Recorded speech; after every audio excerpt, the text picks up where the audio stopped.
नमस्कार, मी doctor Nikita homeo care क्लिनिकमधून. आज आपण टिनिटस या महत्त्वाच्या विषयाबद्दल जाणून घेऊया. टिनिटस म्हणजे कानात आवाज येणे. बेल वाजल्यासारखा किंवा व्हिसल वाजल्यासारखा आवाज येतो. टिनिटस हा एक आजार नसून कानाच्या समस्यांमुळे उद्भवणारे एक लक्षण आहे. टिनिटसचे स्वरूप वेगवेगळे असू शकते. टिनिटस होण्यामागची कारणे इयरड्रमला इजा होणे, कानांच्या हाडांची समस्या होणे किंवा ब्रेन संबंधित समस्या होणे. आता आपण पाहू की होमिओपॅथी टिनिटससाठी का प्रभावी आहे. होमिओपॅथीमध्ये रूट कॉज शोधून त्यावर औषधे दिली जातात. टिनिटसमुळे होणारा त्रास, अस्वस्थता होमिओपॅथिक मेडिसिनने बरी होते.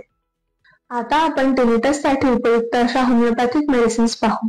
कॅल्केरिया कार्ब, कानात बेल वाजल्यासारखा आवाज त्यावर उपयुक्त आहे. चायना ऑफिसिनालिस, रक्तस्रावामुळे कानात आवाज येणे यावर उपयुक्त आहे. नायट्रम ऍसिडम, कानात व्हिसलसारखा आवाज येणे किंवा वेदना होणे. कोणतेही होमिओपॅथिक औषध घेण्याआधी होमिओपॅथी तज्ज्ञांचा सल्ला अवश्य घ्या व अधिक माहितीसाठी होमिओ केअर क्लिनिकला संपर्क करा किंवा ऑनलाईन कन्सल्टेशन बुक करा.